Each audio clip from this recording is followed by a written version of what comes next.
All right, hello everybody. It is I, Granarite. Here we are back with another episode of Let's Play Assassin's Creed. What is this? It's a server. Okay. Um, we are here. Uh, in the main place. There's a sticky note there. Well, it's got everything revealed for us that we need to get. And all we have left is some more hacking to do. So we're gonna do some hacking. Check mine 3 times between the parking garage and my desk. My head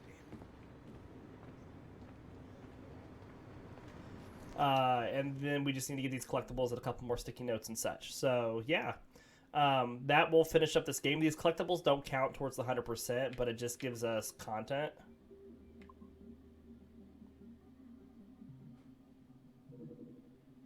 Oh, they're on the side this time.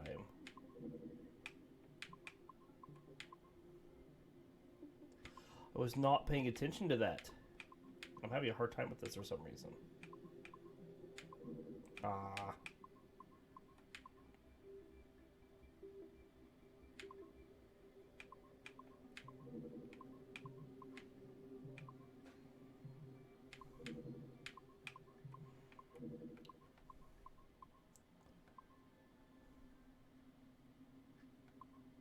Uh-oh. At least we can try as much as we'd like. There we go.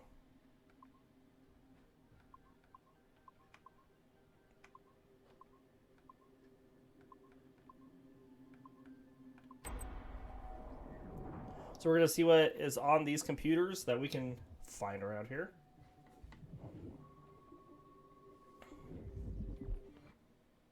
Our initial reports gave us hope that Enzio Auditore would serve as an ideal candidate for future Abstergo projects. His charisma, sexual magnetism, and wry humor gave him all the qualities of a leading man. However, his corruption by the Assassin Order robbed him of these qualities as he fell deeper and deeper into a spiral of revenge. Enzio was frequently known to articulate a passive acceptance of evil. He was also a man of ugly contradictions, one who preached free thought, yet traveled well beyond his home country to proselytize his corrupted creed. Just as he's doing here with this impressionable Chinese girl. Notice, too, that in his gestures and bearing there is still something of the old lecher in him. Enzio's entire personality is built around pure demagoguery, claiming his philosophy is about love when violence and coercion are his primary means of tackling problems. We have therefore come to the conclusion that Enzio Auditore da Firenze would be a risky character to develop. Now, that assassin that he was there with, we recognize her from the Chronicles games. Let's look at this server.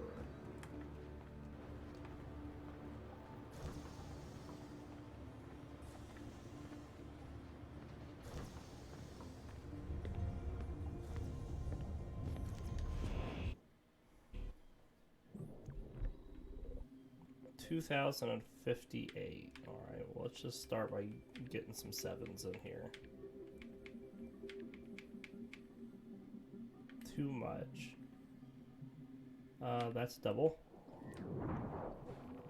I mean, we can get down to half. We know which, and then just two.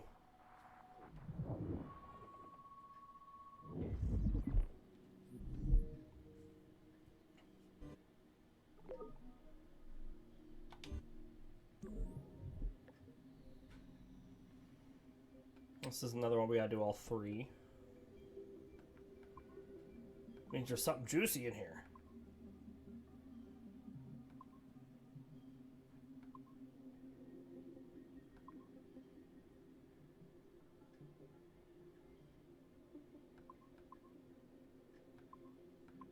Ah.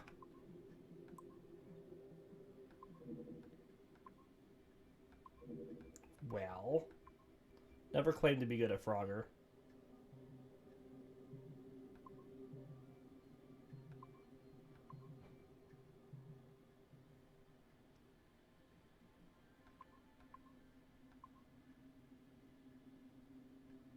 Oh.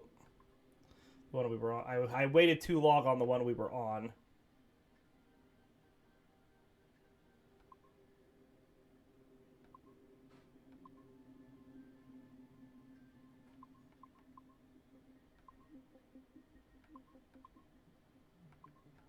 There we go.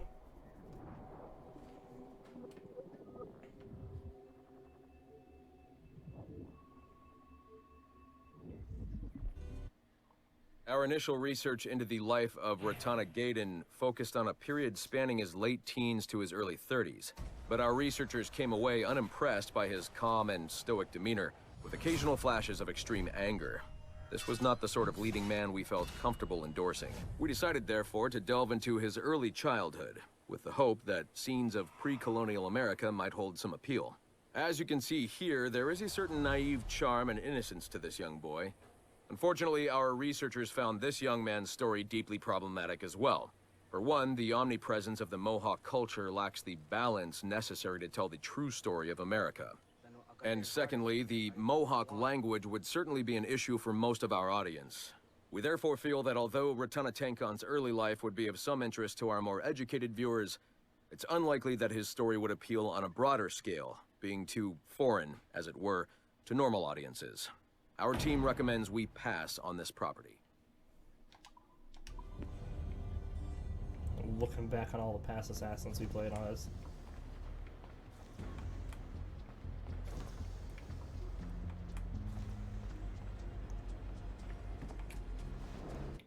Alright, what else we got around here? There's another... We just got the computers in this room to get.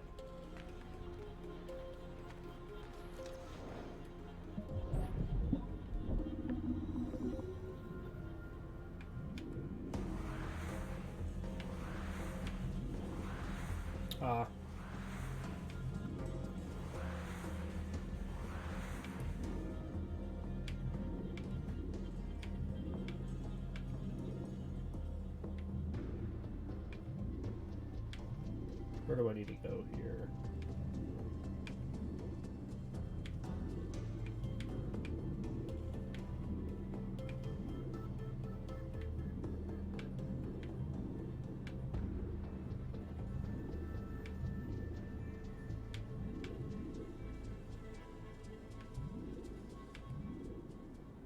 Not quite.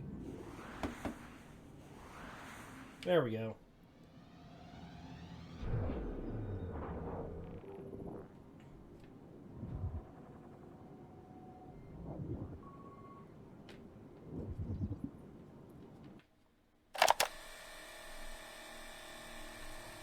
Subject 0. Surrogate Initiative, Test Session 32. January 11th, 1981. Host Eileen Bach. DNA sample SB1970.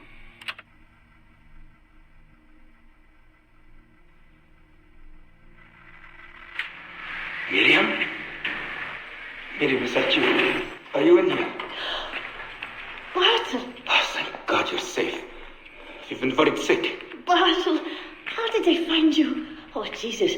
What would they do to you? Has they hurt you at all? I told them nothing. All they do every day is ask about you and that artifact. But I didn't tell them anything. Nothing. I know you didn't, Miriam. But how are you? You aren't hurt? Not badly, no. I'm fine. Good. We need to get the message out to Oscar. Somehow. We need to tell him where... Very interesting footage, Eileen. This is Germany, you said. World War II? Most of the memories I've been able to access come from a period where Miriam was imprisoned by Nazis in Cologne. Miriam. Is she still alive? No, she was my ex-husband's mother.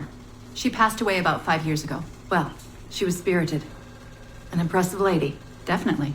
And the man, Bartle. He made reference to an artifact. Any idea what that is? My team is looking into that, but it's not our first priority. We still need... It is now. Really? You must have other recordings of this woman. Are there any other mentions of this artifact I should know about? Half a dozen or so, yes. What's this about? You have questions, I understand that. I don't have answers for you. Not right now, but I do have money.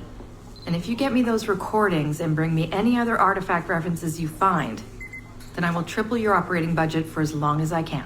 Triple my budget? My God, what is this? 9 a.m. Monday morning, my office. We have a lot to discuss. But Lillian, I don't... Have a good weekend, Mrs. Bach. Fantastic work. Throw money at it.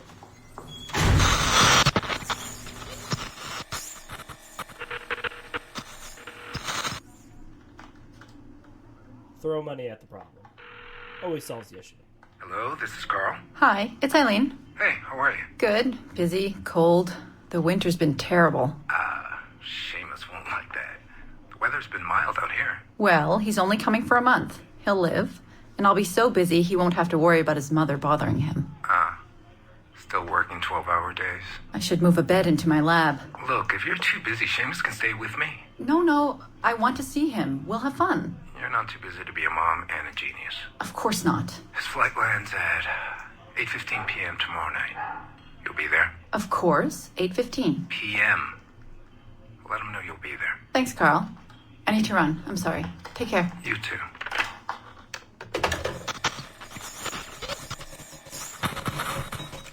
Ah, Eileen. Didn't see you come in. I'm not interrupting? No, it's fine. The subject is unconscious. He's traipsing around 18th century New Orleans right now, in the memories of a woman. That must feel odd. How long has he been under? 83 minutes. Whoa. It's average. What can I do for you? I just wanted to thank you for sending Lillian to see me. She came away very impressed. There. You see, all these bureaucrats need is a little glimpse of our secrets every so often. They like to feel like they're still in charge. Lillian is most definitely in charge. She just tripled my budget. Tripled? Christ, Eileen. You must have discovered who killed Kennedy. Well, she heard something on one of my tapes that interested her. Something about an artifact. Very vague, but it was enough. An artifact? What sort of artifact? Jesus, get him out of there! Get him out! Oh my god. It'll kill him! He's not decoupled! He's having a fucking seizure! Power down! Now! Heart rate 170! Power down! Now! I don't think he did well there. And these are like 6-minute audio files.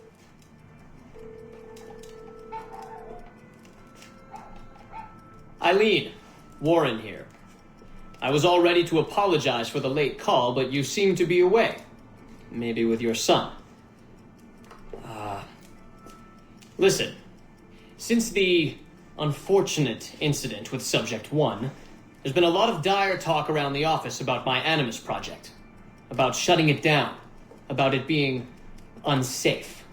Typical top brass This is bullshit. Warren Vidic. And if they shut me down, then your surrogate initiative goes away too. I'm sure you're already well aware of that. Well, let me be the first to reassure you. This will not happen. I will not let them take this from me. From us. I will not let one death, of an undiagnosed epileptic, I should add. I will not let this destroy the decades of incredible research done by our predecessors. And the 5 years I've spent perfecting the Animus. There's still more work to be done. A little mad. And countless rewards to be reaped. So I wanted you to be the first to know. I have decided to volunteer myself as my second subject. I am convinced that the Animus is perfectly safe, provided I stay within the boundaries of my own ancestral bloodline. Next week I plan to prove this by staying a full 4 hours in the Animus. I would be grateful if you and your team would monitor my progress. And after this necessary but ridiculous proof of concept, I give you my word that I will work closely with you to solve your outstanding problems. Your surrogate initiative is a bold idea, and I do believe it is the future of the Animus project. But while we have the Animus itself, I do not want to waste precious opportunities to prove its safety. I'll see you in the office on Monday. Goodbye. So that was file 3. We already had file 4.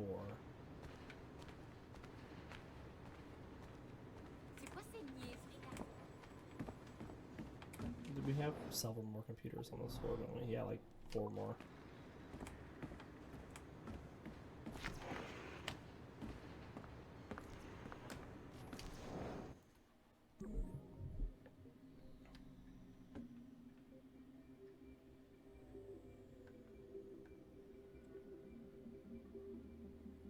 This one I can't even get off the intro platform.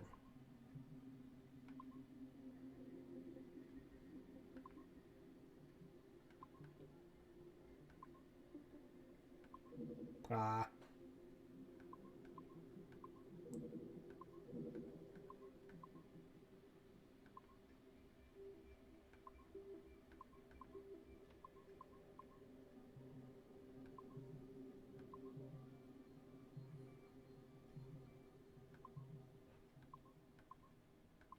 There we go. That wouldn't take too long.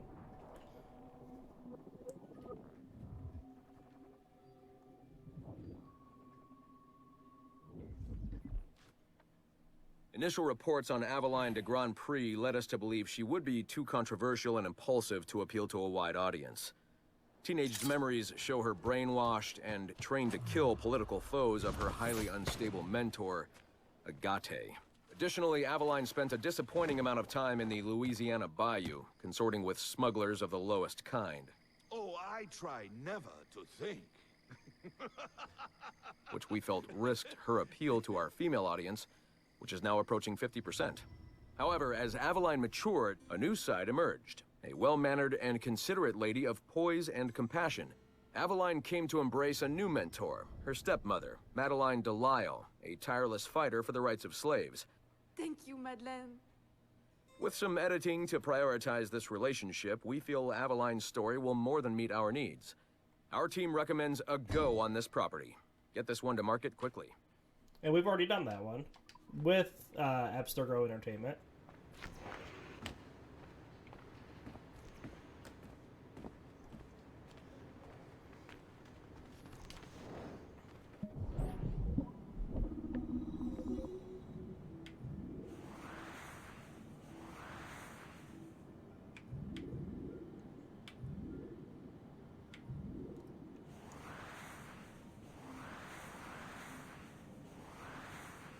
Wow.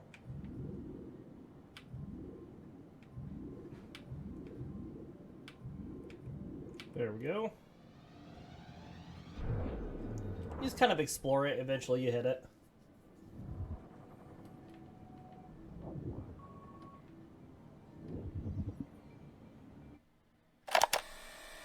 Alright, well this is audio file 1 for Subject 0. Timestamp August 16th, 2013. The following audio clips were selected from over 160 hours of reel-to-reel tape found in the residence of the late Dr. Warren Vidic following his murder in December 2012. According to labels on the tape's canisters, these recordings were made over a 14-month period between 1980 and 1981 without the consent of their primary subject, Mrs. Eileen Bach, a colleague of Dr. Vidic's and the originator of Abstergo's surrogate initiative. Mrs. Bach is now deceased. It should be stated unequivocally that Dr. Vidic made these recordings illegally and of his own volition using wiretaps and hidden microphones. Abstergo Industries had no knowledge of his actions and disavows any responsibility for them. And we're live. Capacitors at full. Ease the signal in. A little more. You feel anything? Don't be timid. Double it. No, we're taking it easy. 20%. 30. Eileen, go easy. We're 6 past yesterday. And boost the inputs. Too risky. Not if we split the I/O signals. 25%. Ease up. Oh, okay. There. I see something. What is it? Mein Gott. I hear talking. You're okay? Ja, ich höre Stimmen. It's German. Mein Name ist Miriam Kurz. I see a light. It's cold. Ich werde nichts sagen. There's a man with me. Mehr werde ich nicht sagen. Keep an eye on our vitals. Mein Name ist Miriam Kurz und ich bin eine Navajo.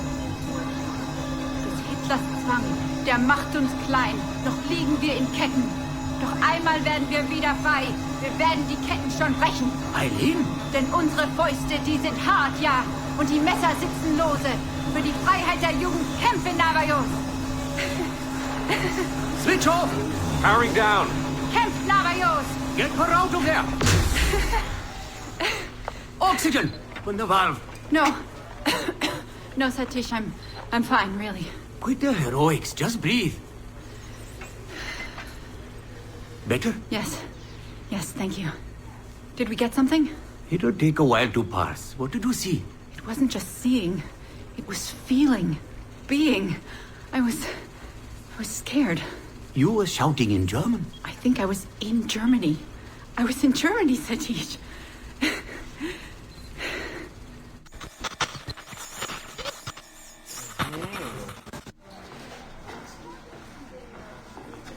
Good morning. Well rested? Exhausted.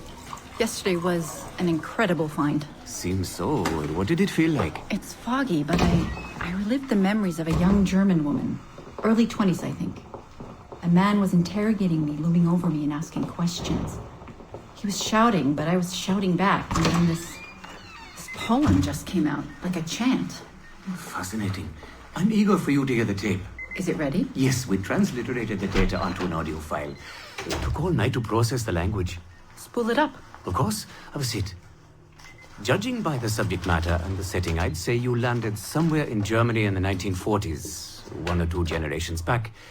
During the war, I'd imagine. 1940s Germany? That would be Miriam Kurtz, my ex-husband's mother. So she's not related to you in any way? God, I hope not. I'd hate to find out my ex-husband is also my brother.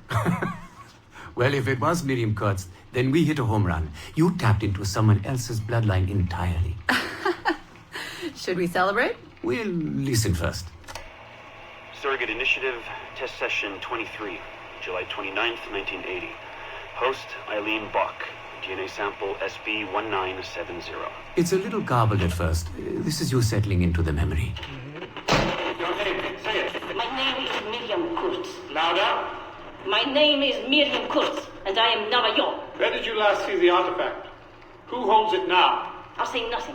I've told you all I will. I don't believe that is true.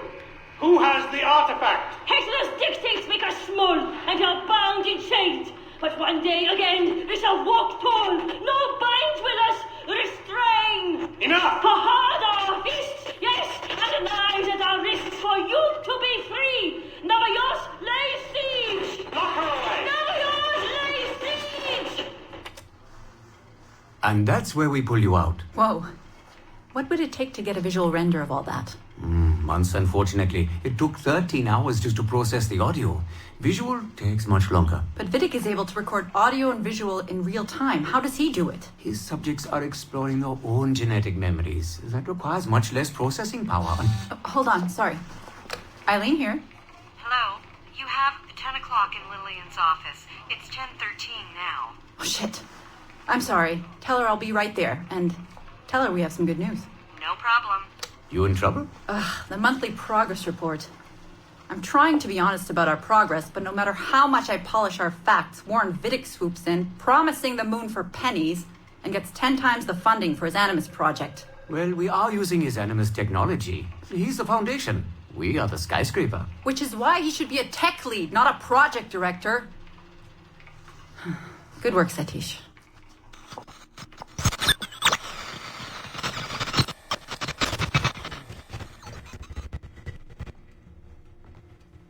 It's incredible footage, really. Clear and vivid. And the subject was synced for a full 62 minutes. Came out speaking French after his last session. Passably fluent. This is Vidic. And with full recall of everything he'd gone through. Sorry I'm late. I was reviewing some data. It's fine. Warren was just telling me about his first subject, Mr. No names. Call him Subject 1. Confidentiality. And how about you, Eileen? What's your good news? Well, we did it. We synced with an unembedded memory outside the bloodline. That's a first. Really? Satish was able to process the audio today. A short clip. You can hear it for yourself. Only audio? No real-time memory feeds like Vidic has? Well, that's the difficulty with surrogate genetic memory data.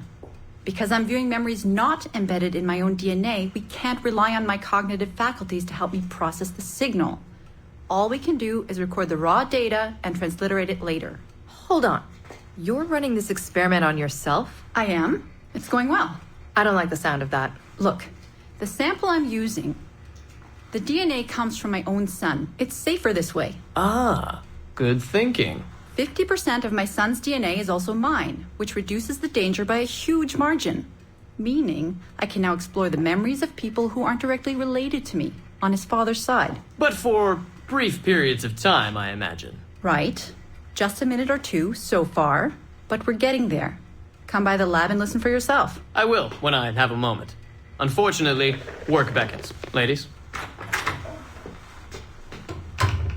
That man is colder than a San Francisco summer. Stay focused, Eileen. You both have important work to do. Obviously. But my work requires his Animus technology. I feel a little caged in. That's collaboration, Eileen. It's how science works. I shouldn't have to remind you. I know. I'm just tired. Stop by and see us today. We have a lot to share. If not today, then this week sometime. Thank you. Interesting.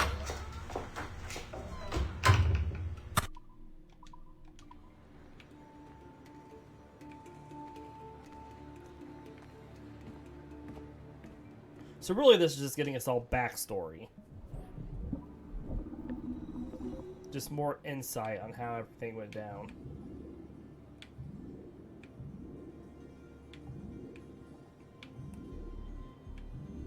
Aha, that was easy.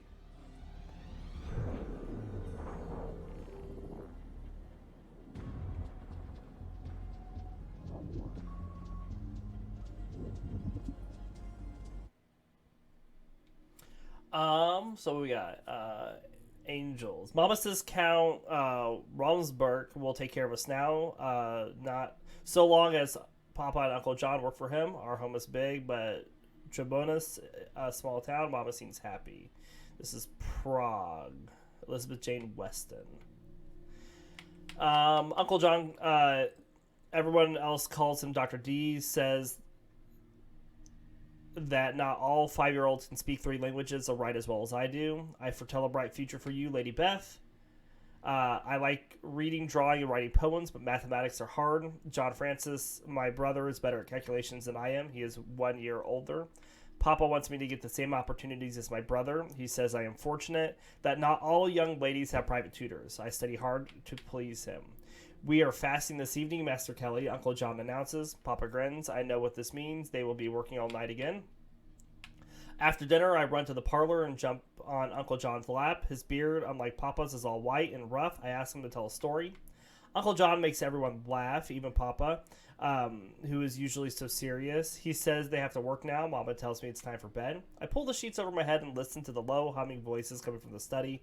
I am afraid of the dark, but not tonight, not with Papa and Uncle John praying. It looks like this might be a artifact. Papa needs to leave now to earn money. I know about money. We need it to eat and purchase things. I do not want him to go. I give Papa a big hug. Uncle John, too. I wave at them until I no longer see their carriage. How long will they be gone this time? I ask Mama about Papa's work. She says he gives conferences with Uncle John, providing advice to people who need it. John Francis says Papa communicates with angels. I laugh, but Mama does not. He told me, he says, crossing his skinny arms over his chest. After a long pause, Mama sighs. John Francis is right. Your father speaks with angels. He gains. She scratches her head. Insight from them. I ask Mama what an angel is. She says it is a being from beyond, a winged entity. Being from beyond, a winged entity that lives with God in heaven. I do not know what she means. John Francis says only Papa can call angels. Mama nods, saying he has a rare gift. He uses a crystal ball, John Francis declares. I seldom see Papa and Uncle John these days. They do not eat. They are fasting again and spend most of the time in the study. I wake up with a start and pull the blankets to my chin. It is still dark, but I hear voices downstairs. Taking a deep breath, I sneak out of bed. I walk down the stairs, avoiding the creaky ones. I fear monsters will jump out of the shadows, though Uncle John assured me he banished all the monsters from my home. I tiptoe to the door of the study and put my ear upon it. I recognize Papa and Uncle John's voices, but there is also another, a much deeper voice within. A loud click, they have unlocked the door. I hide behind a cabinet. Papa and Uncle John come out of the study and walk away smiling. I count to 100 and tiptoe towards the study. No one inside. Elizabeth, Papa says behind me. What are you doing? Papa makes me promise not to go into his study. There are things there you should not see. There are 100 questions I want to ask him, but I can only nod. I have never seen Papa and Uncle John so happy. They whisper and laugh at things they only understand. Mama says it is because they have done good work. I have finished my dinner and asked to be excused. Mama nods and I hurry upstairs. I notice that the door to Uncle John's room is ajar. I hurry to the door, holding my breath and peek inside. The room is sumptuous. Uncle John always says Aunt Jane has good taste, and he is right. I tiptoe inside and open Uncle John's armoire. It is filled with treasure, shiny rocks, a black mirror, a wax seal with pictures on it, a gold amulet. Ignoring everything else, I pick up what looks like a globe packed in cloth. Could it be the crystal ball John Francis mentioned? Quickly, I unwrap it. The sphere is heavy and feels warm in my hands. It is made of the shiniest gold. On its surface, I see a reflection of my face and Uncle John's. Uncle John grabs the sphere and puts it inside his doublet. I shiver, but he smiles. You should not be playing with things you cannot comprehend, Lady Beth. Demons. We have been here in Tribon almost 2 years now. We are happy here, happier than we have ever been. Papa continues to work while Uncle John is away. He keeps to himself and barely addresses us during breakfast, but at least he is eating now. I am feeble today. Mama says I have a fever and tells me to stay in bed. I sleep all day and most of the night. I awake famished. I dislike the night, but I am not afraid as I used to be. I get out of bed, careful not to make a sound. I do not want to wake anybody. A pale light emanates from the study. The door is open. Papa never leaves the door to his study open. I creep towards the light on the tips of my toes. I sneak a peek inside. Papa leans over a table, reading a book. It has an odd silvery tint. Papa suddenly mumbles an incomprehensible string of words and numbers. Papa sprinkles red powder on something on the table. I did it! His wide grin deforms his face. I did it! And he picks up a clump of gold. Papa's guffaws make me shiver. His voice is deep and he speaks words I do not understand. I hurry upstairs and crawl back into bed. Greed. I notice Papa and Uncle John in the distance. I pick up my dolls and hide behind the tallest oak in the garden. I try not to laugh as they walk towards me. Papa tells Uncle John they should change the nature of their work, that they should study alchemy and stop wasting their time with angels. They pass by the oak. The book has boundless potential, Papa says. I need your help to unlock its formulas. I poke my head out and Uncle John frowns. We could work at the Imperial Court, Papa continues. Producing gold is only the first step.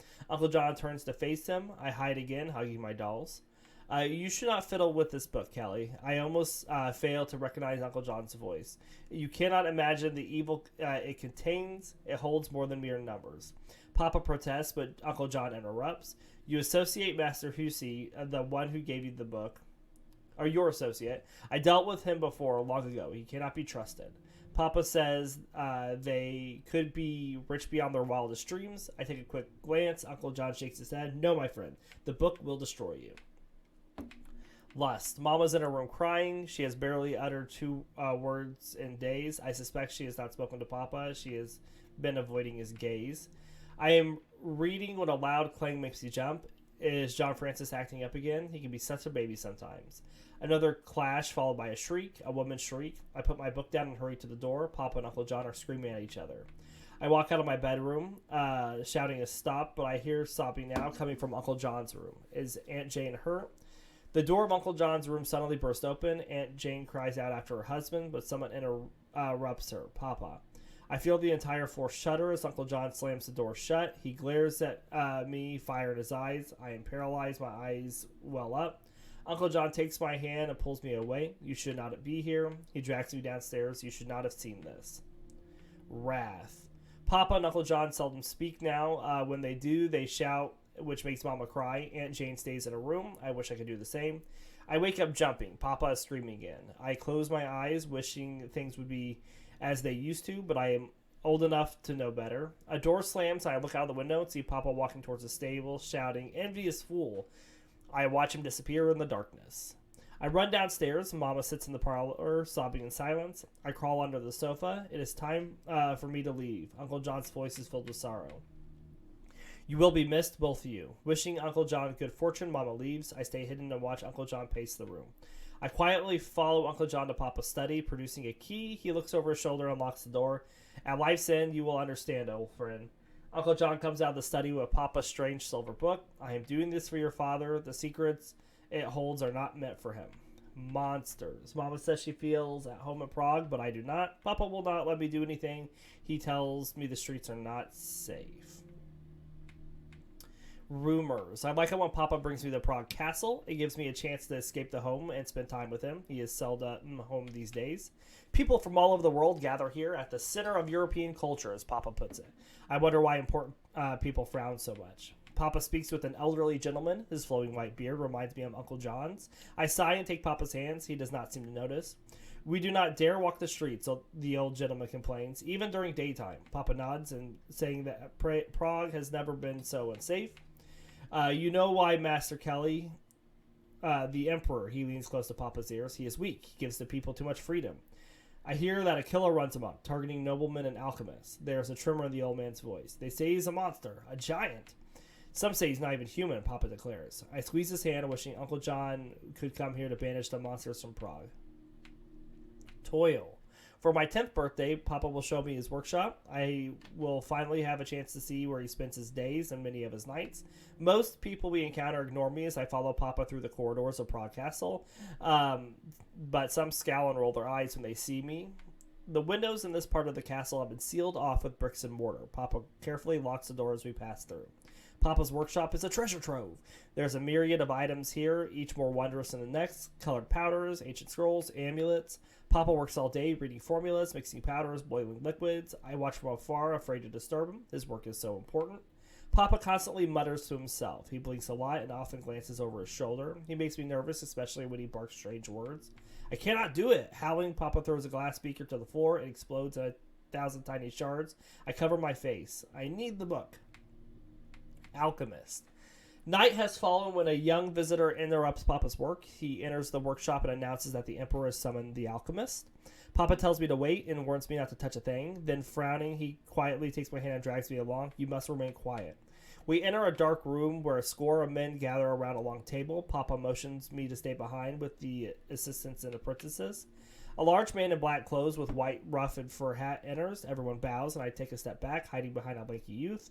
The man, the Emperor, sits at the end of the table, scrutinizing everyone in the room. When he raises an eyebrow, one of the alchemists jumps to his feet. My brother has seen the monster, the man squeaks like a mouse. It is wholly black, a demon, the alchemists discuss at length. Many alchemists agree, this killer, this monster cannot be human. What if it's a homunculus? Papa suggests. A deathly silence falls upon the room. Golem. We leave Prague Castle before dawn. A score of guards escort us to the other alchemist for our safety. Why are there so many monsters in the world? Dawn creeps over the Tava. I don't know that word. Finally, we arrive at the house of the last alchemist. We will soon be home. No, Papa will not stop talking to him. I walk into the alley next to the man's house. 2 steps and ouch, I bump into an invisible wall. Wide eyes appear in the darkness. I see it. The silhouette of a giant. Marks cover the monster's pitch black forehead. No letters. E-M-E-T.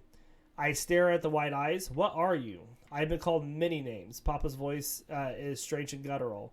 Here they call me... Or the monster's voice is strange and guttural. Here they call me Golem. Papa shouts, guards, run. Papa shouts, guards run towards us. You have just saved your father's life, little one, it rasps. Golem runs towards the river. I see clearly now a gigantic body and black and sinewy. The monster jumps in the river. I follow, Papa and the guards behind me. I observe the water perfectly still, not a hint of Golem. Ghost.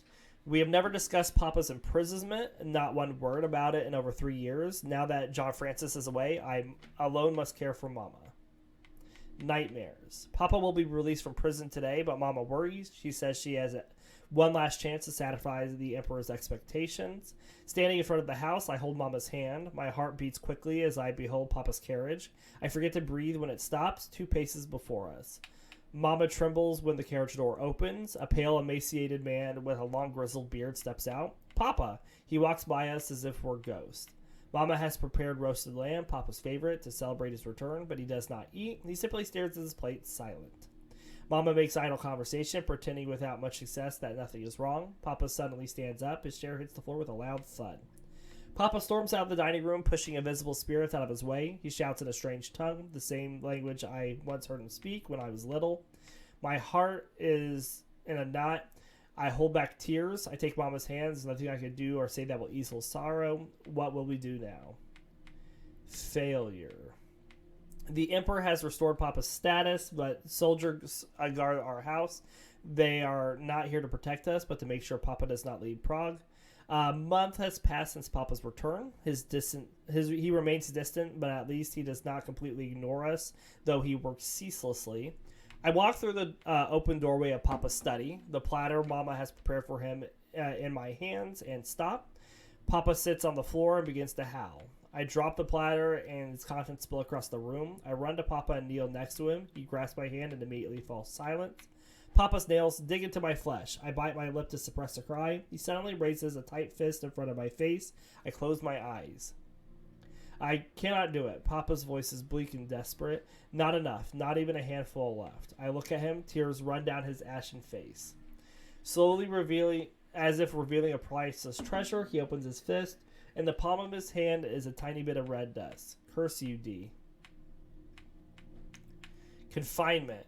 Papa works without rest, even though he keeps saying he has already failed us. He has not slept in weeks, and he barely eats. He is but a shell of the man I once knew. Mama shakes me out of my dreams. Elizabeth, soldiers are coming. I do not react immediately, for I am used to soldiers guarding the house. I look outside, and there's a column of young men in uniform in our yard. Torches cast dancing shadows upon their faces. Monsters of Prague.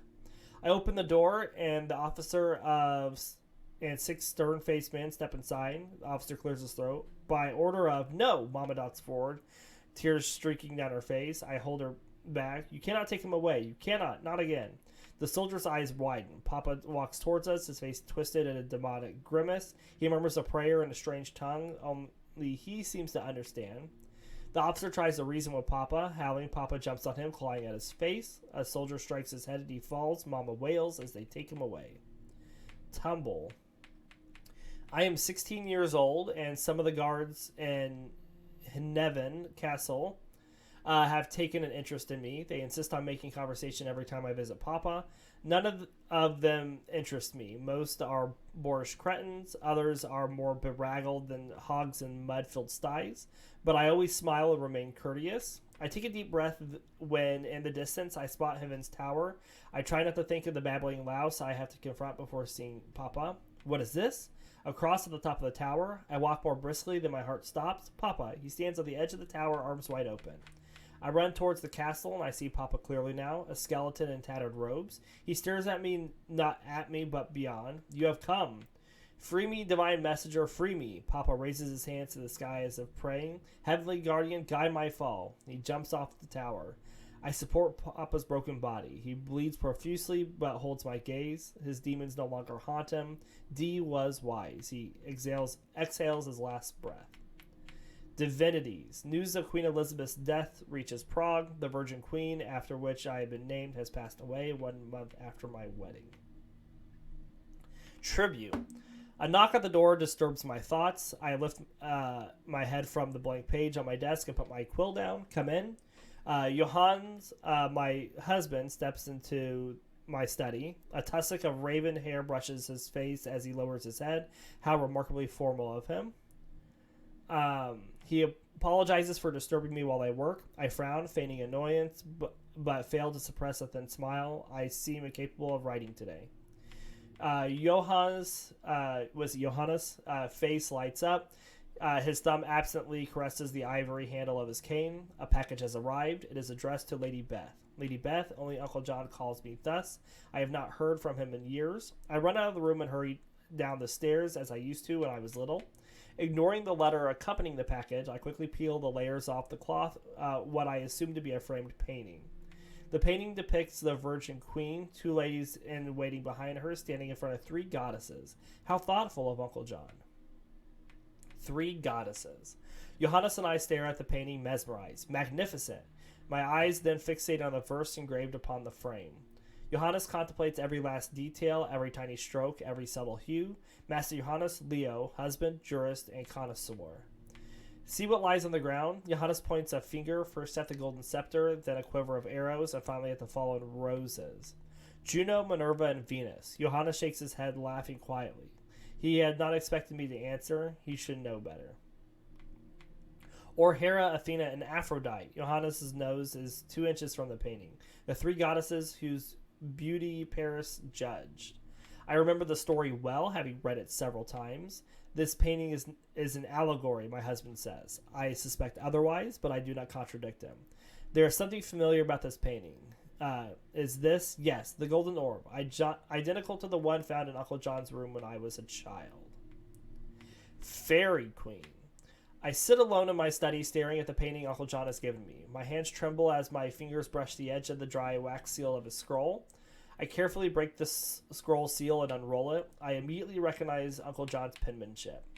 Lady Beth, it begins. I smile, for I am still fond of the private name Uncle John used to address me. Fairest and most noble of poetesses. Please accept this humble gift from your not-so-humble friend and mentor. Uncle John is much more than that. He is family, a second father to me. I hope you will find it a fitting tribute for your betrothal. I laugh quietly. I never expected to receive such a splendid gift. If you observe the composition, you will surely recognize the trinket you once unearthed in my chamber. The golden orb, I knew it. You may think this picture a riddle, an allegory, an artist's fancy. It is not. The object in the hand of the fairy queen is real. So is its power, and so are the goddesses. Data stream terminated.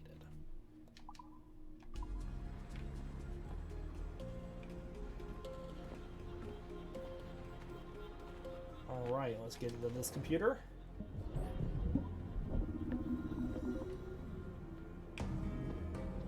Not that way. That gets us over to there.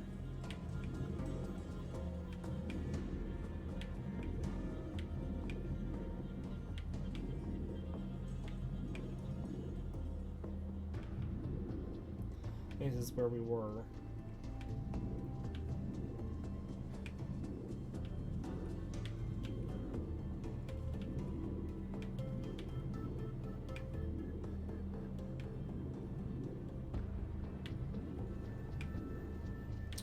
Where exactly do I need to get to, I wonder?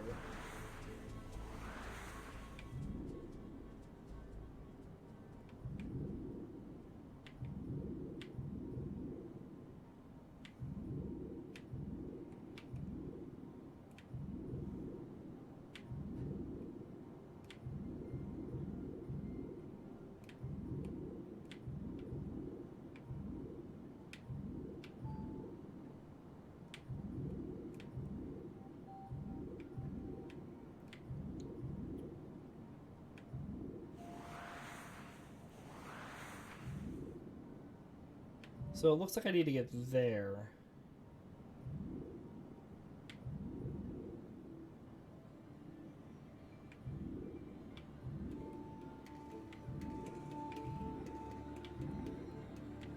I know that's not very descriptive. Ah, there we go.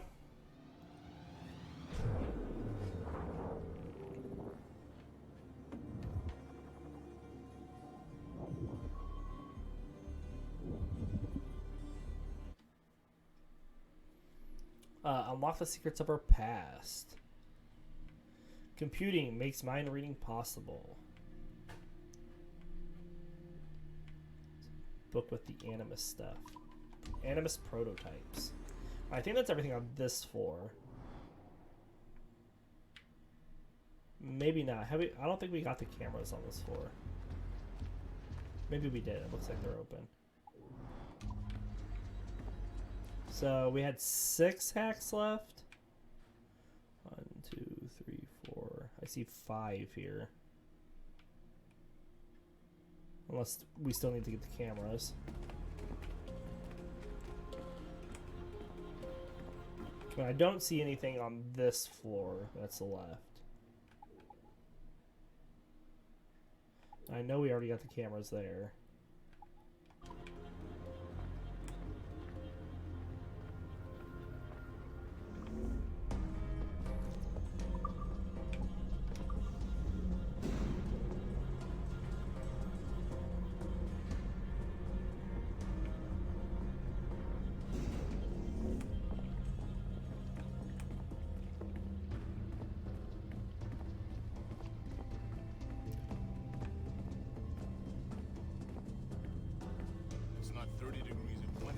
Looks like we already did those cameras.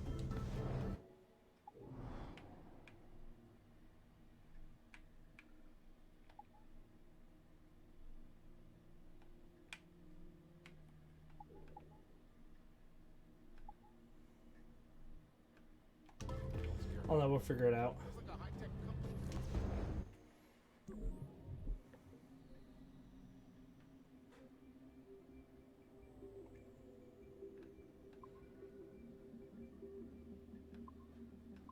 This one we can go through the sides.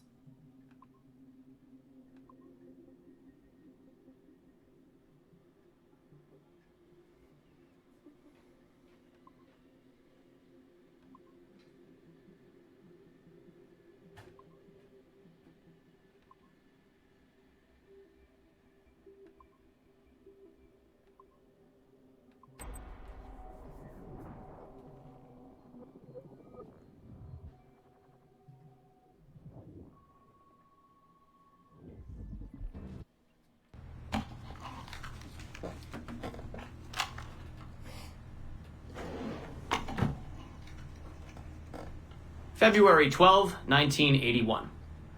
Qualitative personal interview with Subject 1 on ancestral research regarding Avalon de Grand Prix. How are you feeling?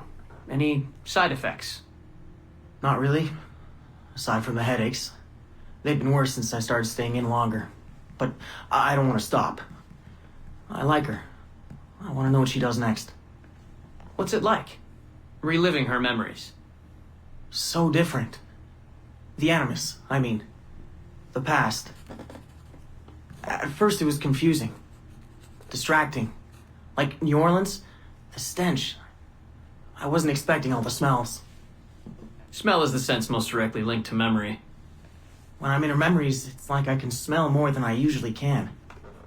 In general, women have a more acute sense of smell than men do. I had wondered how that would translate. Anything else? Yeah. She's smaller than me, but it's like her body could do more. Did that surprise you? At first, yeah. The ERA people might hate me for this or whatever, but I don't usually think of girls that way. Climbing things. My mom, my sisters. The animal feeling of Aveline sinking her hidden blade into the throat of... Go on. It doesn't feel feminine. What I think of as feminine. But then at the same time it does. Her center of gravity is way lower. That was a surprise. How easy it is to land. How steady I am on her feet. Sorry. This is hard to talk about. No, it's fascinating. This is what we need. Pure experience, in your own words. Okay. Can you tell me about Gerald Blanc? What about him? He and Avalon were close, but we haven't been able to ascertain if he might be your missing ancestor. Do her memories suggest anything to you? Does this make you uncomfortable? Remember, these are her memories. You're just playing them back. It's not even acting. You're a researcher. Like you say, I haven't experienced her consummating anything. That would be... Anyway, I think maybe she was confused. Oh. Well, first of all, I don't really know for sure, okay? I mean, guys think about sex more than girls, right? That's a fact. As a researcher, what did you observe? Does it mean she's more like a guy if she thinks about... Is that why she's able to assassinate? Well, okay, here's the thing. I don't know her thoughts, but from what's in her memories, physically, the fidgeting, some hesitation, what she looked at, who she looked away from, the things she didn't say when I expected her to. If I had to guess what it meant, I would think she was thinking about sex. But I'm a guy, so I would think that, right? So what does it mean for women to act that way? It has to mean something else, right? As a subject, you're able to observe more finely than I am in review. What about unwanted attention from men? Well, I thought that would be the hardest thing to deal with. I'm not into that, for the record. Not at all. Yes, I know. But the way she dealt with it, it happens so often. It's like you stop noticing everything she does to avoid it. Crossing the street, eyes in the back of her head. She knew how to handle herself. When she was charming, felt kind of similar to killing. Or the build-up to killing. Can we take a break, Mr. Vidic? Of course.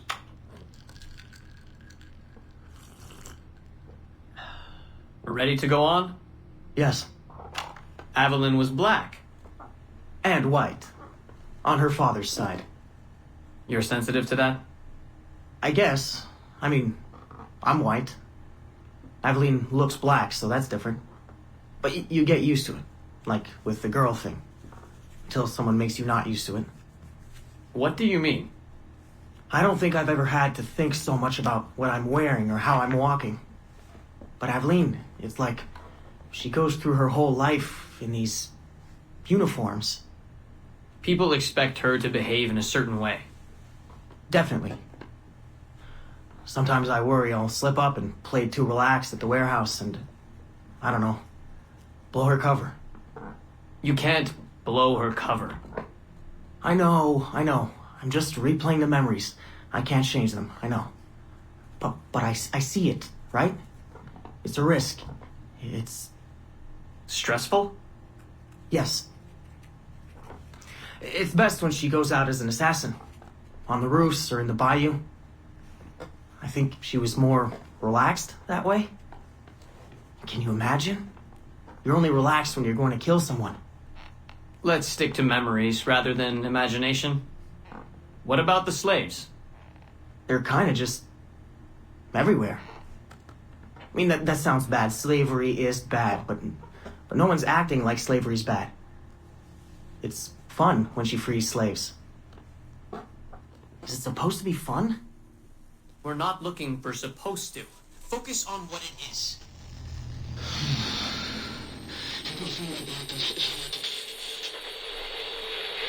Interesting. So it still says we have 6 more to, or yeah, 6 more to hack. I only see 4.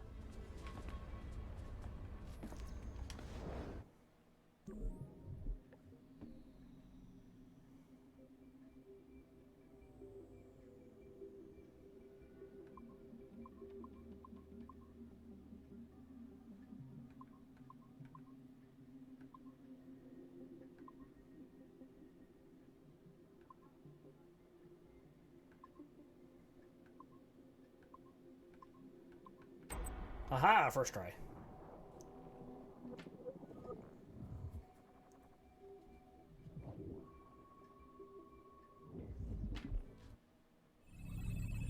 We are attempting to synchronize the DDS system. This will only take a moment. We are almost there. The DDS is now in sync. So this Thank is you for your patience. with the person that hope we you read the enjoy your story from with her experience. father trying to be an alchemist. Rudolf II invited many notable figures to his court, making Prague the center of European culture. Among them were Englishman Edward Kelly and his stepdaughter, Elizabeth Jane Weston. Observe her and report any alleged collusion.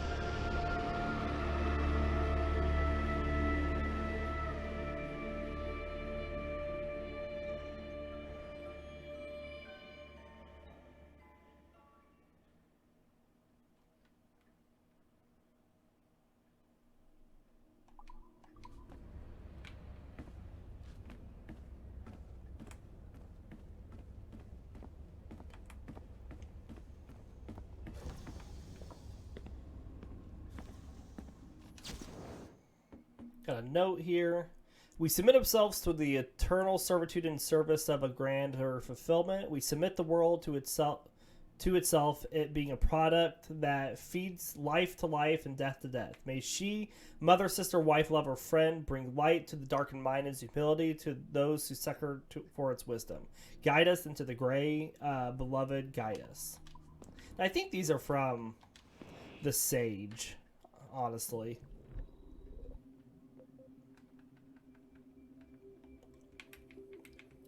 Alright, half of that is 600. Yeah.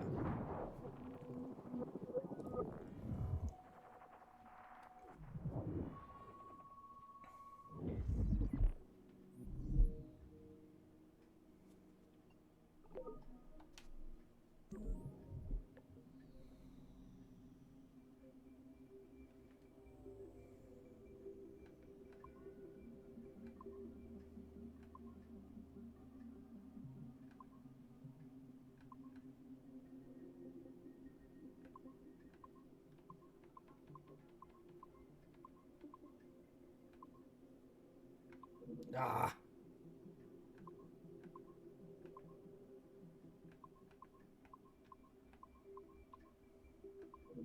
Ah, come on.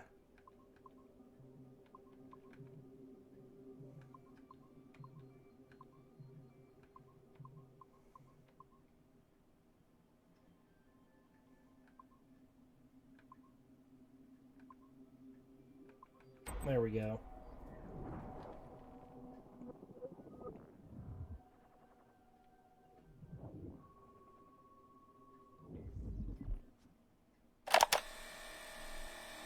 Subject 0, audio file 5. Surrogate Initiative, test session 37. Maybe we still have to find audio file 2. 1981. Host Eileen Bach. DNA sample SB1970. Open! Good morning, Miss Kurtz. You look well considering the circumstances. Are you rested? Have you eaten? Your friends are dead, Miriam. Bartle Shink and all his Navajos, his Edelweiss pirates, executed for 5 counts of murder. Without a trial. You must be proud. There was no need! They were scum! All of them! You hear me? All of you are scum! Scum! Scum! I see it so clearly now. He didn't break, did they? You have nothing. Quiet, girl! You don't have the artifact.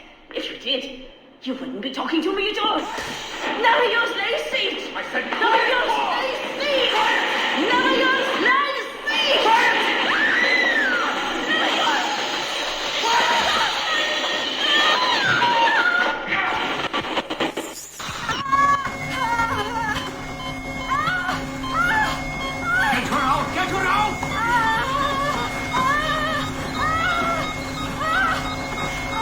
We're losing her! Shut it down! Everything!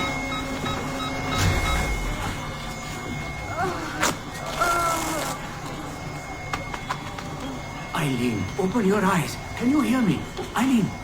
Eileen! Power's off! Get the position in here! Step aside, son! Eileen, talk to me. Can you open your eyes? Clear! Oh, God. No spots!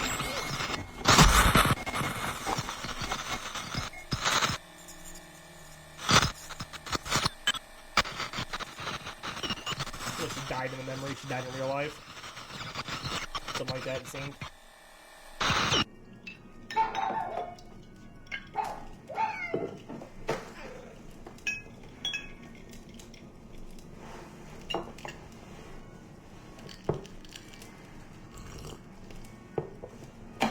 Hear someone eat. All right. Notes towards a speech in honor of Dr. Eileen Bach's premature retirement. When I first learned of Dr. Bach's unfortunate accident, I couldn't help but feel a great sense of loss at... No.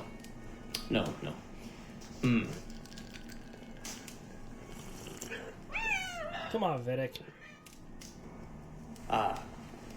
Dr. Eileen Bach has and always will be a friend and colleague. When I first learned of her unfortunate accident, I was shocked, of course. To see any friend injured in such a way is deeply upsetting. And to further learn that her injuries were severe enough to force a premature conclusion to her brilliant career, well, I would not wish that fate on anyone. But, if there is any solace to be found in her accident, it may be this: that she was injured in service of her research, in service of work that she cherished most dearly. He's happy about it. And it is thanks to her, it is due to her diligence, that some of the mysteries of genetic memory have been further illuminated. And while it is true that work on her project, the Surrogate Initiative, as she called it, has been temporarily halted, the copious amount of work she has done over the past 3 years has been incredibly valuable.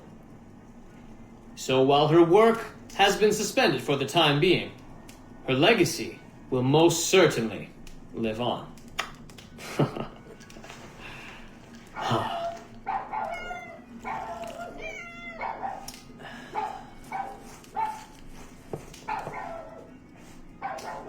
Quiet, Joan! Quiet!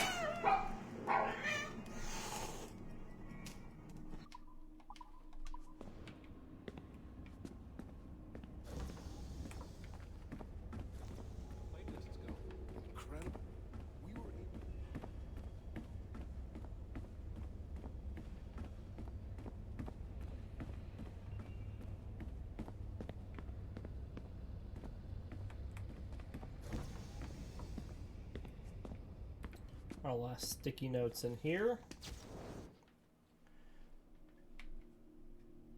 Interesting.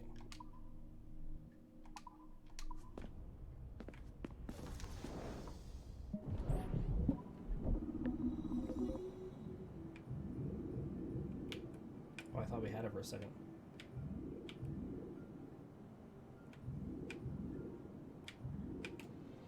Boom.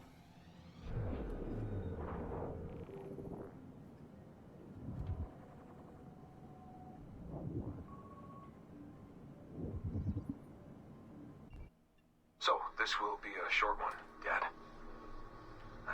Something to remember me by if things go south. If I don't make it out of the temple today. I've tried to be optimistic about all this, but I just can't. I think spending all this time in Connor's memories has made me anxious. I mean, his story is so painful in so many ways. Still, he never lost hope. Even when his faith in others eroded. I can only believe that what we are doing is the right thing, and that I can stop this disaster. I know this. I mean, the technology is there, waiting for us to use it. I'm the final piece of the puzzle. Something in my genes, or my memories. Some final piece of code to switch the whole thing on. That's why I'm here. That's why they brought me here. Only, I don't know what I'll have to give up in return. My sanity, my life, it's impossible to say. I do know this. Our battle with the Templars will not be over. And whatever's inside that temple is not an ending. It's just another chapter in this endless story. And it'll be your job, and Mom's, and Sean's, and Rebecca's, to keep turning the pages.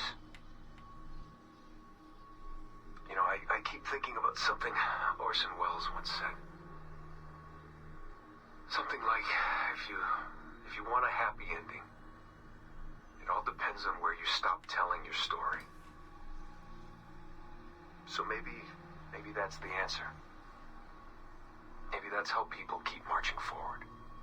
If something goes wrong in their Dad, something happens to me, when you tell my story years from now, please tell them the one about how I lost my way, and then I found it again. Just in time to save the world. And just end it there. That'll keep everyone smiling.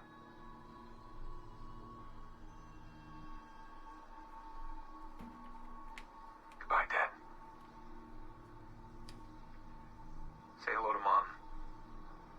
Tell her I love her, okay? Tell her I love you both.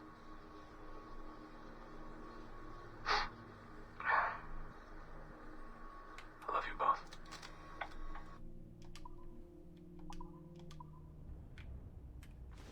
I'm gonna tell you my notes here. What's on my notes?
It's the first time I've heard music play, though.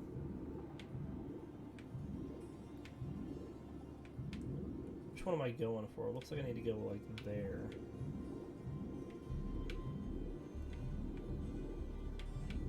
I'm just going back and forth now.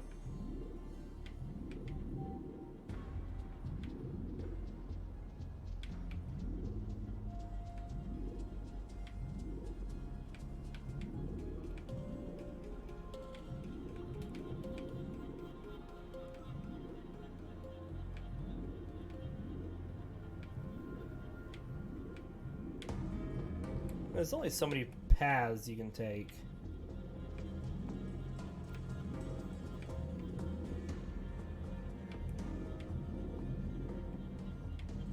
I'm having a hard time remembering which ones I've already taken.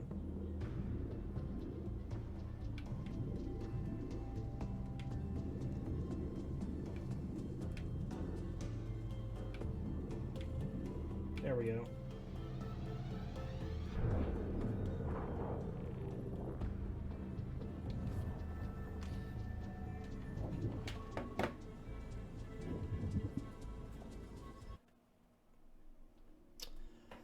Chat archive. Olivier, I need your guys to get me everything on the observatory by the end of Friday at the latest. Can you do it? No, are you crazy? We don't even know where it is yet, and Friday's a holiday. Olivier, a holiday? Really? Do you realize that working here is a privilege? If they care about their jobs, they'll come in and it'll be an honor. And no, I'm not crazy. I'm getting a lot of heat from Letitia. We don't get it done. She'll take it all out of devs and all our work will be lost. Mel, does she even know how anything works here? Olivier, she has her own pressures. I realize that, but we're already working overtime. And when are we going to discuss the plot of Devils has to change to accommodate this observatory business? How am I going to sell this? Olivier, you're not. It's too sensitive. Mel, so we're just collecting the memories for no reason. Olivier, no, not for no reason. Letitia will use them. Mel, this is ridiculous. If you want to devote our lives to finding information we're not allowed to develop or understand or use in any way, it will help sales, and my people will never see their work rewarded in public. How am I supposed to motivate them? Olivier, I don't know. Get them breakfast. Pain chocolat. Coffee, pretend to sneak in some coffee and liquor, a little beer with lunch. Feed them and they'll forgive you. Again, they're not going to keep falling for this. Yes, they will. Bread and circuses, look it up, it's a thing. Come on, be serious. I am being serious. Remember, none of this comes from me. Letitia needs what she needs. If you want the project to continue, we have to keep her happy.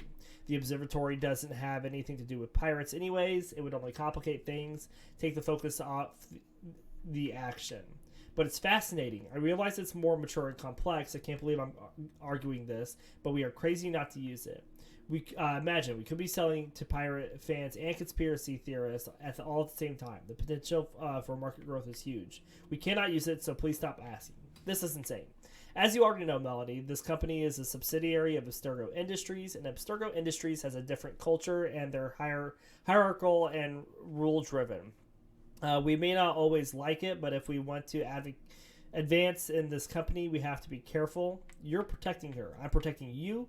I know we have our arguments from time to time, but I know you care deeply about our work, and I don't want you to get yourself ejected from the conversation. We need you. Do you understand? Yeah, I get it. Pick my battles. It's common sense. I don't know why this one thing is bothering me so much right now. I'm just tired. So I don't need to find someone else to help me? No, we'll get it done somehow. I will personally bring you the coffee liquor for breakfast. LOL, thanks. I'll find a way to get them excited about it in the meantime. If it makes you feel better, I can tell you a secret. What? If we are successful with the observatory, Abstergo may develop a Las Vegas attraction to accompany the release of Devils. What? They're looking into a partnership with those aquatic circus people you like. Imagine celebrating with the whole team at the live action gladiator show. Assassins versus Templars versus Pirates versus Sharks. Whoa, I'm in awe. How'd you come up with this stuff? Oh, I have all kinds of little things saved in files here and there. I always think it'll get around to doing something with them in a quiet moment. But they're never quiet moments. Oh well, you'll retire someday. Not if I'm lucky. Me neither. Okay, so we have 2 more to hack. I didn't see anything on the map, but the only thing I can think of is there were people at Animus's down in the basement floor when we were down there.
So looks like there's another one.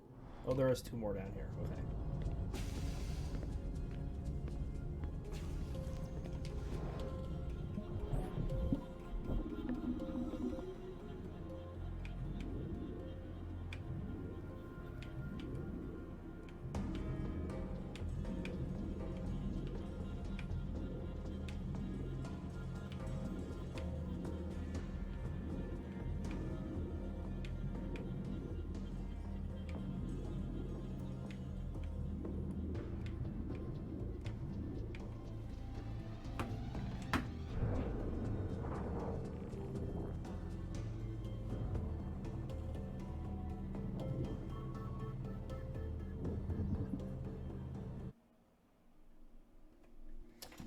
An evaluation report.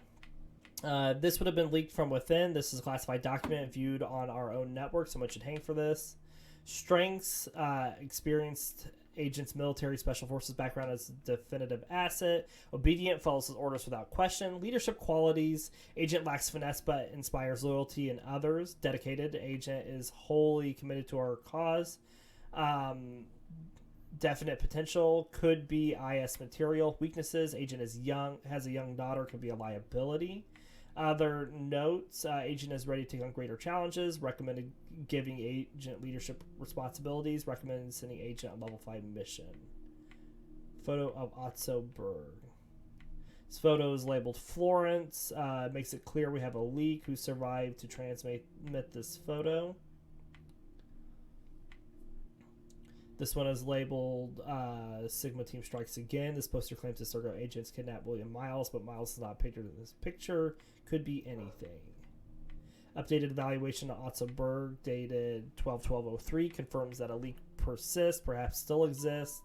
Demonstrated a great deal of courage, initiative, resourcefulness, and dedication. Distinguishing mark. Reparative surgery should be considered. Other notes, following assassin attack of 21/12/11/28, see attached security report. Agent tracked down the enemy and located their Florence hideout. Agent led Stigma strike team against Florence assassins, responsible for termination of 3 assassins. Survived assassin ambush. Agent should not be held accountable for the loss of the item.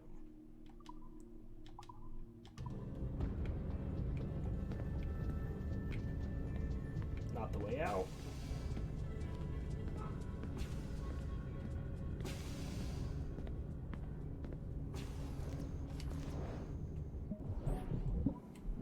Alright, this should be the last hack.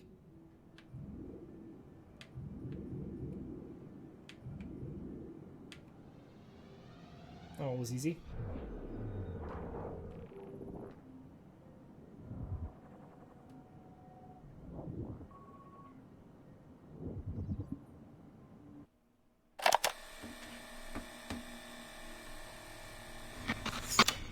Surrogate Initiative, Test Session 27, October 21st, 1980. Host Eileen Bach, DNA sample SB1970. Miriam, my dear girl, there is no good reason for you to be here. But your intransigence requires that I detain you until you give me information I can act upon. The location of the artifact, perhaps, or the whereabouts of your leader, Bartel Shink. Just a little something to give Minister Goebbels some encouragement that we are on the right track. How about a nice hug? He looks so sad in all his photographs. Yes, he does, doesn't he? Perhaps you could pay him a visit yourself. He likes beautiful women, actresses, musicians. Pirates? That's right, pirates. Pirates of the Edelweiss. Isn't that what you kids call yourselves? It's very amusing. And illegal, of course. Breaking Hitler's laws is half the fun. Oh, I imagine so. I imagine you were having a wonderful time just before we captured you on your search for friends. And that's the end of it. Damn it. Why can't we sustain the signal for more than just a few minutes? I need to relax. That's not the issue. This is dangerous work. These memories aren't in your bloodline. That's why it's not holding. There's got to be a solution. Any idea what they mean by the artifact? I've heard it a few times now. Not sure. I don't think Miriam knew either.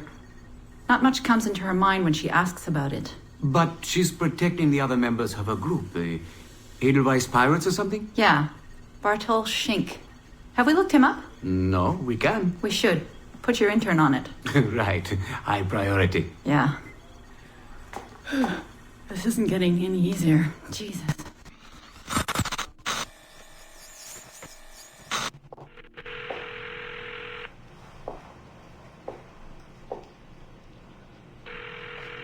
Hello? Hi, Seamus. It's Mom. Hey. How are you? Dad! It's Mom! Hello, Eileen? Hi, Carl. How's Seamus? Great.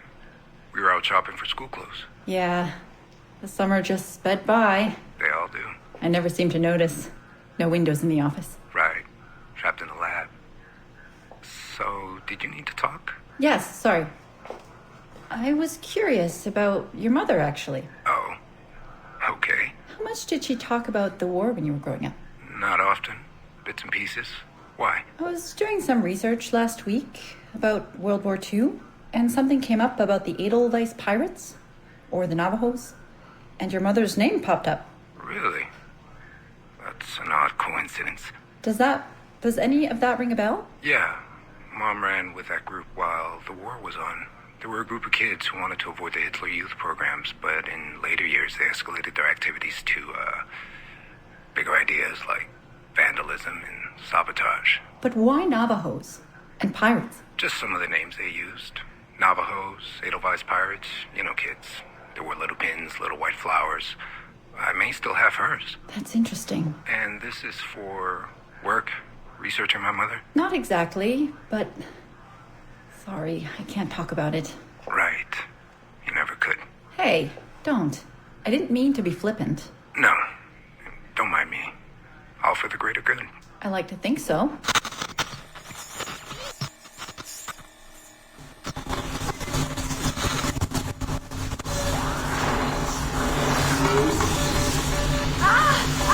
Power down! You all right? Damn it! 5 months of this bullshit! We're floundering. Take it easy, Eileen. You're just stressed. I am not stressed. I'm frustrated.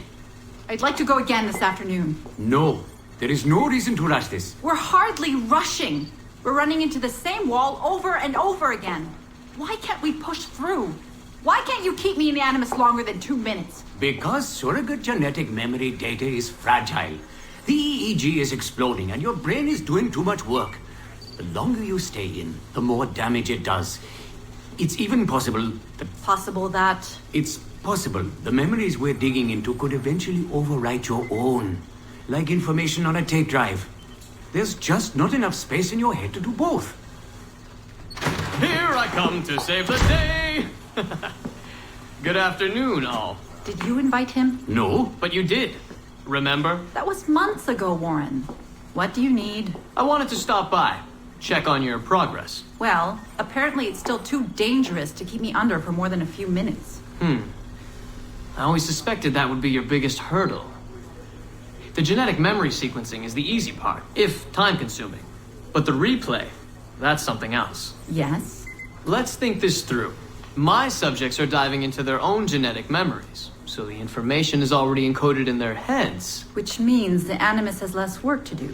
Less computing, less parsing. Right. So to get your surrogate data working, to let people experience foreign memories, it'll take a hell of a lot more processing power than anyone has. Even Abstergo Industries. Ideally, we'd like to build an external processor that mirrors as many brain functions as possible. Something to handle the calculations. But the cost and upkeep of that would be... astronomical. Let me see what I can do. I have some sway with Lillian. We won't build Rome in a day, but if we focus on the pretty buildings first, maybe we'll achieve something. Thank you, Warren. Till next, folks.